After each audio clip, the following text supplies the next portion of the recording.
Ladies and gentlemen, our heroes will now open the marketplace.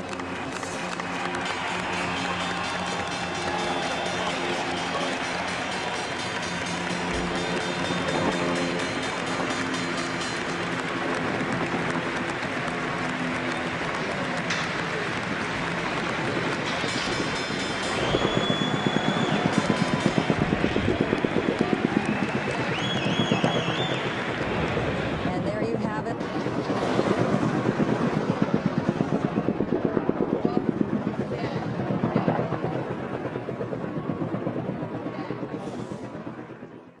Bien, bonjour, Marc Chenet, Denis Robert. Donc, Denis Robert, on ne vous présente plus, mais donc, vous êtes journaliste, écrivain et auteur d'une enquête assez connue sur Clearstream dans les années 2000. Donc, bonjour. Bonjour.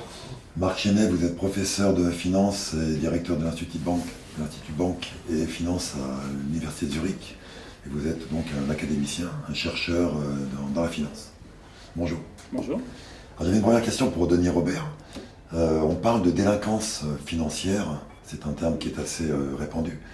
Mais au vu des effets de cette délinquance sur la société et sur le monde actuel, ne devrait-on pas parler de criminalité financière? Est-ce qu'en disant délinquance, on ne diminue pas un petit peu l'effet psychologique de la réelle dimension Si, mais il y a leurs effets? il y a beaucoup de concepts qui ont évolué au fil du temps, quoi.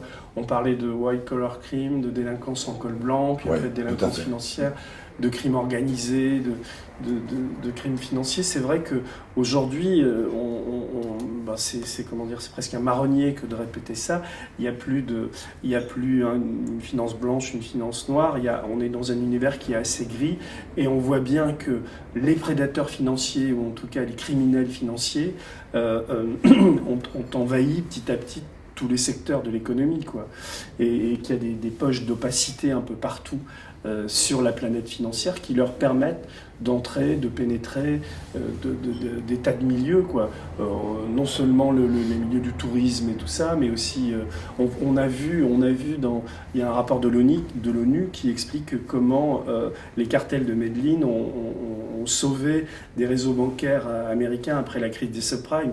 Donc on voit bien qu'on est face à une finance qui est au-dessus de nous et qui interpénètre tous les niveaux, et qui, en fait, elle est organisée, cette finance, et elle s'accommode de la présence de mafieux, quoi. Mais on peut plus s'imaginer les mafieux comme des types avec des fusils mitrailleurs, des gros cigares et l'image qu'on a du mafieux, quoi, la chemise noire, etc. Aujourd'hui, les mafias ont des ingénieurs financiers, rachètent des banques, et les banques rentrent dans le circuit, etc. On voit bien que c'est le réseau bancaire, que tout ça est absolument vérolé, quoi. C'est toute la difficulté qu'on a, quoi. Et on vit dans cet univers-là. Doit-on l'accepter? Non. Mais on l'accepte parce qu'on n'a plus tellement de contre-pouvoir à opposer à ça, sinon la connaissance, sinon essayer de l'écrire, de le montrer, de le filmer, et de pousser les politiques à prendre cette question en charge, quoi. Un autre terme que je voulais opposer pour rebondir sur ce que vous dites, c'est l'aristocratie financière. Donc on a d'un côté la délinquance financière dont on vient de parler, mais aristocratie, on a presque l'impression que c'est noble, l'aristocratie financière, alors qu'on a vraiment affaire à des mafias et à des gens qui sont organisés autour de la Bah oui, on le voit avec délinquance, des banques, par exemple, vous parlez d'aristocratie, je pense à Rockefeller ou je pense à Rothschild surtout, Ouais. Et on voit bien, je l'ai vu dans l'émission qui est passée à la télévision, qui est Cash Investigation, là on voit bien que les Rothschild sont complètement impliqués et ont créé des sociétés offshore et des prête-noms à des délinquants, quoi. Donc c'est sans doute dans l'aristocratie qu'on trouve le plus, finalement, parce que tout ça a été masqué, mais le plus, j'en sais rien, je ne suis pas allé mesurer, parce que justement, il n'y a pas d'instrument de mesure de la dangerosité ou de la quantité de crimes dans ces lieux-là, mais il n'y a plus d'aristocratie, où les aristocraties, pour tenir ou pour continuer à assurer leur train de vie, sont forcées ou doivent rentrer dans ce jeu du offshore et ouvrir des terrains aux criminels financiers, quoi. Donc voilà, puis on voit aussi que après, si on peut s'interroger aussi sur l'actionnariat, même y compris des sociétés du CAC 40, où vous avez des porteurs d'actions, on ne sait pas du tout d'où vient, il n'y a aucune transparence, contrairement à ce qu'on peut dire, quoi. Et je l'ai vu d'ailleurs avec Clearstream, où Clearstream sert de prête-nom dans des tas de sociétés partout dans le monde, en passant par des chambres de commerce, etc. Vous avez dans des boîtes, je l'ai dans mes bouquins, 17% des actions d'une boîte qui appartient à Clearstream, mais derrière, il y a des personnes qui veulent se cacher. Donc, parce que dès qu'il y a une société offshore, dès qu'il y a des prête-noms, il y a volonté de dissimuler. Et s'il y a volonté de dissimuler, c'est toujours pour des motifs peu avouables. On va cacher quelque chose. voiler la face, quoi. D'accord. Marc, j'avais une question plus précise sur vos travaux. Donc vous avez travaillé pendant une dizaine d'années sur les délits d'initiés et la façon de détecter ces délits d'initiés de façon statistique et automatique. Et vous avez proposé une solution, une méthode et que vous aviez appliquée pour montrer sa pertinence à des faits réels. 11 millions de transactions pendant une quinzaine d'années, je crois. Et vous en êtes arrivé à la conclusion que sur certains événements, il y a une très forte probabilité de délit d'initié, notamment par exemple sur les fusions-acquisitions avec l'affaire EADS ou sur le 11 septembre. Est-ce que vous pouvez nous parler plus amplement, plus précisément de ces travaux et de vos conclusions? Oui, alors effectivement, avec 2 collègues, nous avons réalisé une étude scientifique sur la question des délits d'initiés, mais non pas liés directement à des actions ou à des obligations, mais liés à des produits dérivés qui sont bien plus discrets. Nous avons travaillé sur la base de 3 critères pour définir ces délits en question. Un critère lié au volume, pour résumer, c'est-à-dire tout à coup un volume qui explose, donc des achats de certains produits dérivés qui explosent. Au début, on n'a presque pas, puis tout à coup, un certain jour, un certain moment, il y a des ordres qui sont passés. Second critère, celui du rendement, très élevé suite à ces opérations. Quand je dis très élevé, ce n'est pas 10 ou 20%, ça peut être 500, 800% en quelques semaines. Énorme. Et troisième critère, le plus technique, celui de la couverture. Les initiés pensent savoir ce qui va se passer le lendemain, dans les prochains jours, et donc ils ne se couvrent pas. Donc des opérations sur produits dérivés qui satisfont ces 3 critères, on en a trouvé, et elles correspondent à peu près à 0,01% de l'ensemble, donc de ces millions de données étudiées. Alors, il y a le cas EADS, donc effectivement, le retard annoncé le 14 juin 2006, le retard de production du Super Jumbo. Il y a aussi l'affaire du 11 septembre. Là, donc, on a trouvé des opérations suspectes sur des banques qui étaient situées dans les tours, et puis sur des compagnies aériennes comme American Airlines, United, qui étaient aussi impliquées, bien sûr, qui avaient souffert des attentats aussi.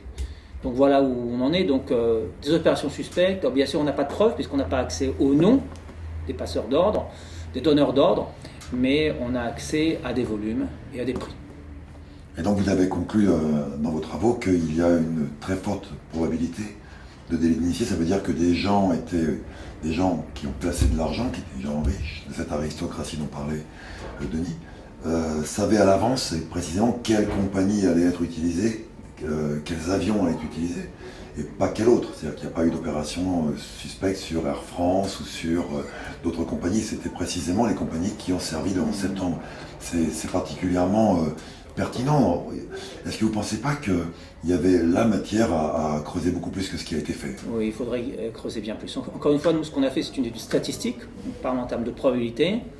Ces opérations sont suspectes. Encore une fois, ce ne sont pas des preuves. Il faudrait que les autorités compétentes creusent derrière plus et trouvent des noms. Et en dernière instance, espérons qu'il n'y ait pas de délit d'initié, ça serait bien mieux, mais on n'est pas sûr. Encore une fois, la probabilité est très forte pour que ces opérations soient effectivement très curieuses, illicites. Mais vous pensez qu'il y aurait encore moyen de retrouver, 15 ans après, s'il y avait une enquête, on a encore les documents, ils existent encore, comment ça se passe? Je pense, il faut avant tout une volonté politique. D'accord. Votre article a été récusé par une personne qui s'appelle Nicolas Gauvry, qui est un agrégé en mathématiques, qui a répondu dans un petit fascicule l'AFIS, l'association française, je ne sais plus quoi. Pour l'information scientifique. Pour l'information scientifique, merci. Et qui a dit que en fait, il n'y avait pas matière à s'étonner des volumes ou des transactions qui avaient eu lieu donc avant le 11 septembre, et que finalement vos conclusions étaient un petit peu abusives, voire erronées. Bon, il a écrit, si je ne m'abuse, son article il y a plusieurs années. 5 ans, ouais, 5-6 ans. C'est ça. Le nôtre a été publié en 2015, et donc je pense que les éléments ne sont plus tout à fait à jour. Ce qu'il a écrit, ce qu'il met en avant, ce sont des critiques générales sur les articles, concernant les articles dans ce domaine. Mais au jour d'aujourd'hui, ce n'est pas adapté à ce qu'on a fait. Donc il faudrait, s'il veut effectivement produire une critique, il faudrait qu'il prenne la version qui vient d'être publiée.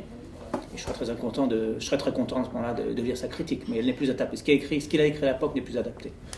Vous avez publié d'autres articles, j'imagine, au niveau scientifique, pas sur ce sujet-là, mais Oui. d'une manière générale, est-ce que vous avez des réponses? Est-ce qu'il y a une discussion sur les sujets sur lesquels vous publiez? C'est-à-dire, est-ce que vous êtes référencé? Est-ce que les gens... Comment ça se passe dans le milieu que vous fréquentez? Oui, ça peut arriver, effectivement. Bon, il y a des thèmes qui suscitent l'intérêt, d'autres moins. Il y a des thèmes qui suscitent l'intérêt dans le milieu académique, mais pas dans le grand public, et vice-versa. Il y a des thèmes qui intéressent le grand public. On parlait d'aristocratie financière, peut-être moins le monde académique. Donc tout dépend où est-ce qu'on est référencé. D'accord. Je reviens vers vous, Denis Robert, vous dites dans votre livre, page 331, que... Lequel? Dans la boîte noire, c'est ça? Dans la boîte noire. Oui. Que vous faites dire à un journaliste polonais que sans l'existence de Clearstream et sans l'impunité connue et sue par certains milieux, les attentats aux États-Unis n'auraient pas eu lieu. Qu'est-ce que vous voulez dire par là? C'est plus qu'un journaliste, c'est Kapuscinski, qui est un écrivain polonais, et qui a une citation. Moi, je m'intéresse avec Clearstream à la notion de clandestinité dans la finance, à ce dont je parlais. Et simplement, ce qu'il veut dire, c'est que pour financer ces attentats, 11 septembre ou autre, on a besoin de cette clandestinité. Et donc, c'est cette clandestinité qui permet les financements. Et donc, c'est pas lui qui cite Clearstream, quoi. Donc, moi, simplement, ce que je veux dire, c'est que si on veut trouver des traces de ces financements, il suffit d'aller dans les archives, pas forcément de Clearstream, mais peut-être qu'ils ont utilisé d'autres techniques de compensation bancaire pour se financer, quoi. Donc cette finance clandestine est nécessaire au financement du terrorisme comme à d'autres activités illégales. C'est ça que je voulais dire. Et vous pensez que c'est encore le cas aujourd'hui? Forcément, oui. Donc avec tout ce qui se passe en ce moment, c'est tout ce terrorisme qui sévit. Ce que je crois, c'est qu'y compris avec Daesh et tout ça, mais on le voit, s'il y a une volonté politique, policière, judiciaire forte, mais au niveau mondial, parce que toute la difficulté, c'est les frontières, et c'est l'échange d'informations entre magistrats, on pourrait remonter des itinéraires financiers en utilisant les archives des sociétés de routing ou des chambres de compensation, pas forcément internationales, mais binationales, ou des chambres... Donc on a les moyens, parce que l'informatique est un piège formidable, parce que c'est un accélérateur, c'est que l'informatique a permis de sécuriser les échanges financiers depuis le début des années 70, mais c'est aussi un piège, parce que cette informatique est archivée sur des disques. Si elle n'est pas effacée, comme ça a été le cas dans ce que j'ai découvert sur Clearstream, on peut reconstituer des itinéraires financiers. Il y a une traçabilité des échanges, un peu comme dans l'histoire de la vache folle. On arrive avec des informaticiens doués, ou même des hackers, on arrive à remonter, à retrouver des traces, quoi. D'accord. Clearstream a eu des problèmes, a eu un procès aux États-Unis. Est-ce que vous pouvez nous parler? Il y a quand même une certaine... L'impunité n'est pas totale. Il y a quand même des gens qui passent pas à travers les mailles du filet. La défense de Clearstream... Donc mes livres, c'est 2001, 2003.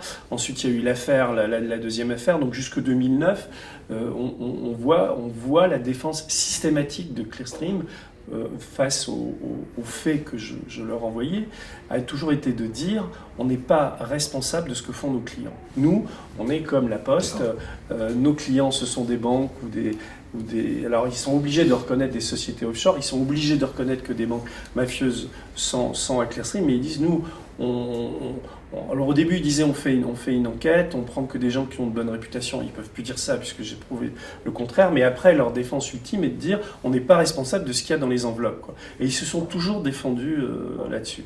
Ce qui s'est passé, c'est que moi, quand je livre dans mes bouquins ces fameux listings de Clearstream, le dernier, il y a quand même 33 000 comptes. Je ne sais pas ce que sont ces comptes et ce que cachent ces comptes. Et donc j'ai eu j'aurais de multiples exemples à vous donner de gens qui m'ont appelé ou de gens qui m'ont demandé justement ces listings, des journalistes, mais aussi des banquiers, des institutions, à qui j'ai remis les listings et qui ont eu la preuve des avocats. Et donc en l'occurrence pour les Américains, ils ont découvert que chez Clearstream, il y avait des banques iraniennes.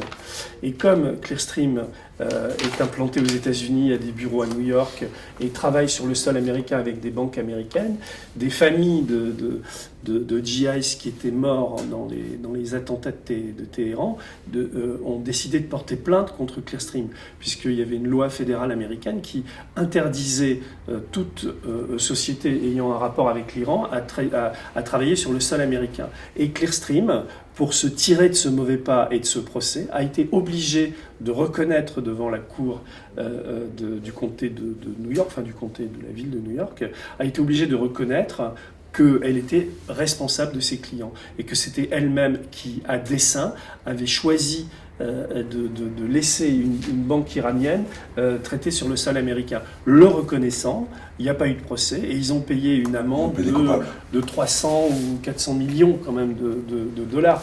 Mais c'était très important parce que leur défense ne tient plus.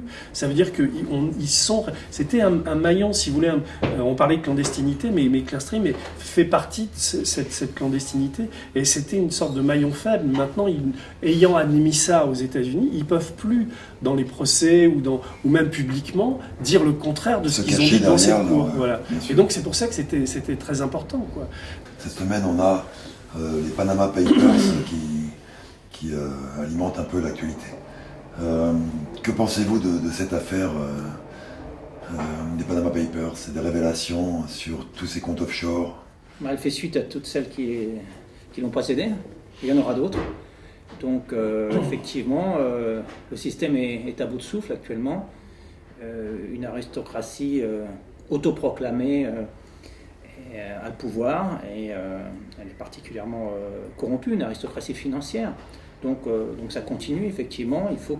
On a besoin de citoyens actifs qui réactivent notre démocratie, qui la sortent de son coma, pour qu'on en finisse avec les reniements en tout genre et les malversations. Qu'est-ce que vous en pensez, vous? Non, j'ai lu que c'était la 3e ou 4e en termes d'importance. Elle est importante, mais je veux dire, il y en a d'autres. Ouais, mais c'est ce qui est dingue, c'est quand on voit la quantité pharaonique de sociétés offshore qu'elles ont créées, le nombre de leurs clients, enfin, c'est de voir qu'elle n'est que la 3e, ça dit l'immensité de ces manipulations et de cette clandestinité qui existe. C'est-à-dire que nous les citoyens, on paye des impôts, on est assez transparent, on a des comptes en banque, puis on est face à des puissances financières ou à des gens qui n'ont... Alors ils parlent d'optimisation fiscale, mais ça n'est que des pickpockets qui nous font les poches et qui ne payent pas d'impôts. Donc en ce sens, c'est vraiment intéressant de voir que depuis Wikileaks, ça cogne de plus en plus fort, quoi. Et là, alors on peut... effectivement, moi je suis critique sur certains aspects des choses, mais le point de départ, c'est quand même formidable de voir qu'enfin les médias s'intéressent de plus en plus fort et de mieux en mieux à tout ça. Ce qui fait peur, on parle de dictature des marchés financiers, mais en fait ça peut être aussi dictature de ce dont on parlait tout à l'heure, de l'aristocratie financière et finalement de la criminalité financière. C'est-à-dire qu'en ne réagissant pas et en ne se coordonnant pas, en maintenant les frontières, au niveau des réglementations, etc., on se met à la merci d'un milieu, finalement, qui ne veut pas forcément notre bien. On essaye, vous parlez, Marc Chenet, du côté vain de vouloir satisfaire les marchés financiers. Mais par définition, il est impossible de satisfaire les marchés financiers. Effectivement, parce que pour les marchés financiers, le plus souvent, les mesures sont soit trop peu importantes, soit ça vient trop tard. Les marchés financiers sont par construction, par définition, ne seront jamais satisfaits. Il faut toujours aller plus loin. Donc il est vain de chercher à les satisfaire. Le problème, c'est que nos élites politiques cherchent toujours à les satisfaire. Et se réjouissent lorsque, apparemment, un jour, ils sont satisfaits. Le lendemain, ils ne le seront plus. Donc il faut changer de paradigme. L'objectif ne devrait pas être de satisfaire les marchés financiers, mais de trouver des solutions à nos problèmes, aux problèmes de la population, aux problèmes de la plus grande majorité des personnes. Et vous avez une proposition là-dessus d'ailleurs, oui, sur la forme d'une taxe un peu à la taxe Tobin, mais un peu différent. Et donc sur ce point, juste d'abord un point actuellement, le problème à mon avis, c'est qu'on peut voter à gauche ou à droite, on a au bout du compte la même politique économique et financière. Donc c'est une forme de dictature des marchés financiers et la démocratie est bafouée. Donc oui, en termes de mesures, oui, il existe des mesures simples, mais on ne va malheureusement pas dans cette direction. Alors oui, une taxe sur les transactions, sur les paiements électroniques. Donc c'est plus que les transactions financières, ça ne concerne pas seulement les achats d'actions ou d'obligations. Ça fait référence au fait d'utiliser une carte de crédit, notre ordinateur lorsque nous payons des factures, au fait de retirer de l'argent en automate dans une banque, etc. Je vous donne l'exemple de la Suisse, parce que je l'ai étudié avec quelques collègues. Payer environ 0,2% sur chacun de nos paiements électroniques permettrait de remplacer la plupart des impôts actuels, y compris la TVA, l'impôt sur le revenu. Mesure très simple, nous serions amenés à payer nos impôts chaque fois que nous payons une facture, finalement. Très simple, on pourrait même oublier la déclaration fiscale. Ça serait facile, très utile pour la plupart des foyers fiscaux, pour la plupart des entreprises. Bien sûr, les grandes banques et les bourses qui font du trading à haute fréquence, c'est-à-dire à la milliseconde, à la microseconde, seraient amenées à payer plus d'impôts. Ouais, on va trouver une solution de contournement. Oui, donc une mesure simple, on n'en parle même pas. Pourquoi? Où est la démocratie à ce niveau-là? Donc ça serait une solution à de nombreux problèmes, y compris le problème des paradis fiscaux d'ailleurs. Vous pensez vraiment que c'est quelque chose qui pourrait être mis en place dans le monde réel, en Suisse ou ailleurs c'est techniquement réalisable, mais comment est-ce qu'on peut l'amener à prendre forme Techniquement, encore une fois, c'est très simple, parce que ça existe d'une certaine manière avec la carte de crédit. Lorsque nous l'utilisons, par exemple, Visa si on utilise une carte Visa, prend à peu près 3%. Donc ça existe, il suffit de dire, bon ben voilà, l'État prend X%, mais un pourcentage bien plus faible. Donc techniquement très simple. Maintenant, pour que ça soit réalisable politiquement, il faut, comme ça ne tombera pas du ciel, il faut des citoyens actifs qui parlent avec leurs élus politiques, qui mettent la pression en disant voilà, on a une mesure, qu'est-ce que vous en pensez? Est-ce que vous pourriez prendre position là-dessus? Qui lancent des pétitions, voilà. Activer cette idée. On a besoin de citoyens. Au fond, les problèmes sont semblables d'un pays à l'autre. En Europe, aux États-Unis, dans de nombreux pays. Donc, en Suisse, vous pouvez encore faire des référendums. Oui, on a cette possibilité. La démocratie directe fonctionne et c'est un grand plaisir. Donc, à mon avis, il faudrait créer des structures internationales, des réseaux, sur la base de principes simples, des principes de base. Par exemple, l'économie, l'être humain doit être au centre de l'économie, doit être au cœur de l'économie. La finance doit servir l'économie et pas le contraire. Des principes simples sur lesquels les citoyens pourraient se regrouper. Moi, je ne crois plus à ce clivage gauche-droite depuis que je m'intéresse à la politique, que je l'observe en France en particulier, il ne débouche sur rien. Donc il faut basculer, changer de paradigme, fonctionner différemment, fonctionner sans politiciens professionnels, avec des gens qui travaillent. On a affaire à des politiciens actuellement en France qui n'ont jamais travaillé. Pour la plupart, pas tous, mais pour la plupart. Qu'est-ce que ça veut dire? Le politicien doit être là pour servir, pour trouver des solutions à des problèmes qu'ils ne connaissent pas parce qu'ils n'ont jamais travaillé. Qu'est-ce que ça veut dire?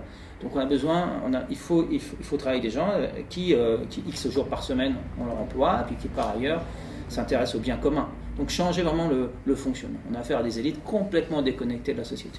Mais qui s'agrippent fortement à leur pouvoir. Ils y tiennent. Et comment? Comme ça. Non, alors c'est pour ça qu'il faut ce type de structure. Parce que, encore une fois, je pense que les solutions viendront du citoyen actif. Elles viendront plus de l'État, et encore moins du système financier. Bien sûr, il faut trouver des solutions pour lutter contre le système financier, pour réactiver la démocratie. Merci en tout cas d'avoir répondu à mes questions. Merci. Au revoir. Au revoir.